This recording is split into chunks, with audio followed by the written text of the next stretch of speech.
Bonjour à tous, je suis Mohamed Lamigna et aujourd'hui je vous présente LD Adam, un optimiseur mémoire efficace publié à ICRR 2025 par Robert et ses collègues. Les optimisateurs adaptatifs comme Adam nécessitent le stockage de deux états par paramètre, doublant l'empreinte mémoire. LD Adam propose de réaliser l'optimisation dans des sous-espaces de dimension réduite, tout en conservant des propriétés de convergence essentielles. Adam, bien qu'efficace, pose un problème majeur pour les grands modèles. Les approches existantes comme Galore utilisent des projections de faible rang sans mécanisme de correction d'erreur, tandis que LoRa se limite au fine-tuning. Le graphique à droite illustre l'ampleur des économies de mémoire. Par exemple, pour l'AMA 27B, LD Adam réduit la mémoire de 25 Go à seulement 1.2 Go avec R égale à 32 et 4.9 Go avec R égale à 512. Cette réduction dramatique de plus de 95% avec R égale à 32 permet d'entraîner des modèles beaucoup plus grands sur du matériel standard. Les contributions clés apportées par LD Adam sont une introduction de quatre innovations majeures, une règle de mise à jour qui gère explicitement les changements de sous-espace, une adaptation continue des sous-espaces d'apprentissage, un mécanisme de correction d'erreurs généralisé et des garanties théoriques solides sur des hypothèses standards.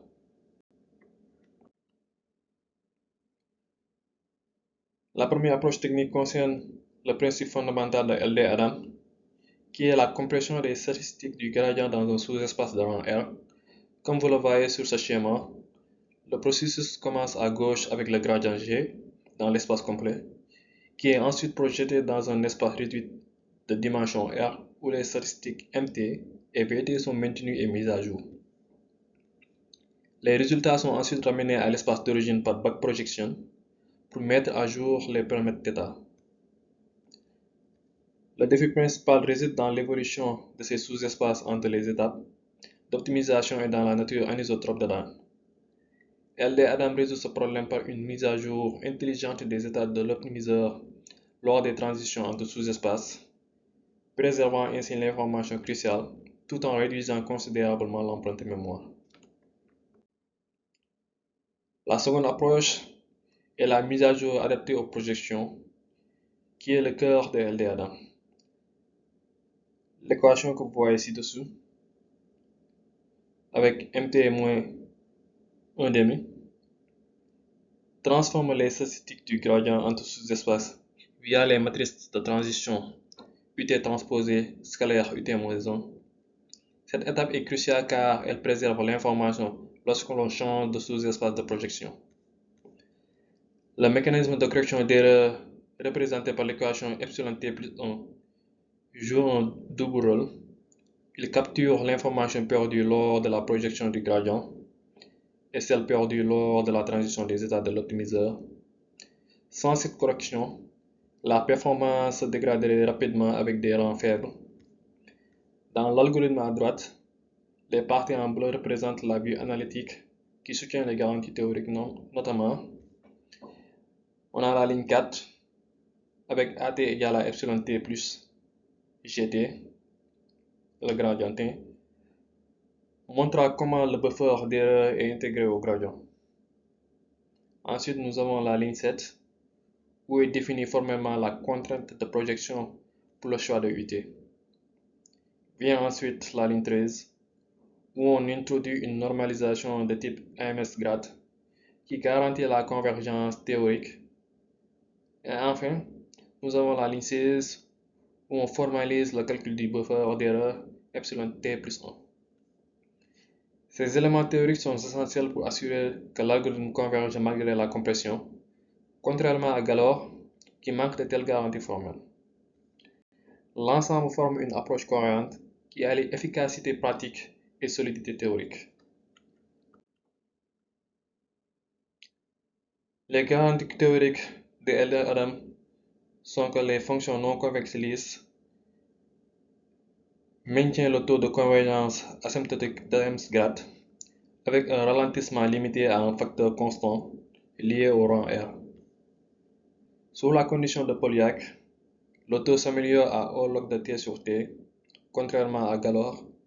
LD-Adam converge sous des hypothèses standards bien établies dans la littérature d'optimisation.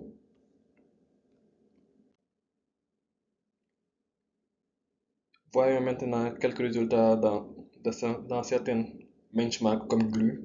Avec Roberta Base, LD-Adam avec R égale à 8 atteint une précision comparable à Adam et supérieure à Galois, tout en réduisant la mémoire de 33%.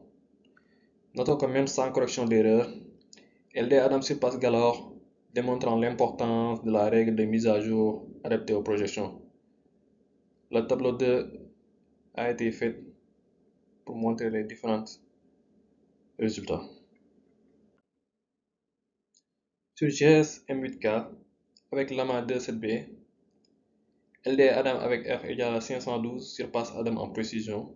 Plus révélateur encore, LD Adam avec R égale à 32 obtient des résultats comparables à Galois avec R égale à 512, illustrant la supériorité de son approche.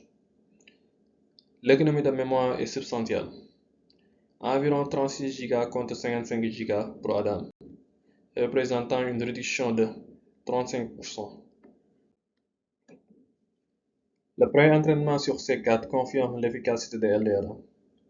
Avec R égale à 256, il surpasse Adam en perplexité sur le modèle plus petit, même avec R égale à 16 sur Llama 1.3b. La convergence reste stable. Un résultat important. Sans correction d'erreur, l'entraînement échoue avec R égale à 8, tout comme Galois, soulignant l'importance du mécanisme de correction pour le pré-entraînement.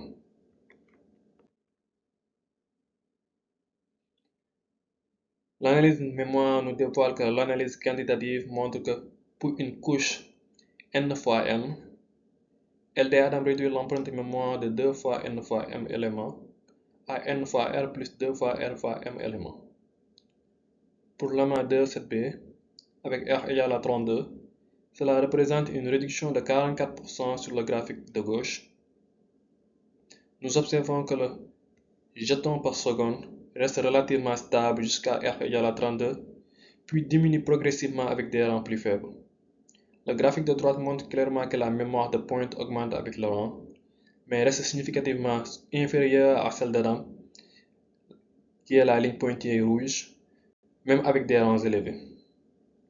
Ce compromis optimal permet d'augmenter la taille des batchs ou d'entraîner des modèles plus grands avec le même matériel. En conclusion, on peut dire que LD Adam représente une avancée significative dans l'optimisation à faible empreinte mémoire, offrant des réductions de mémoire substantielles sans compromettre les performances, avec des garanties théoriques solides. Les implications pratiques incluent la possibilité d'entraîner des modèles plus grands ou d'utiliser des batchs importants avec le même matériel. Les perspectives futures comprennent l'intégration avec d'autres techniques de compression et l'extension à d'autres optimisateurs adaptatifs. Merci de votre visionnage.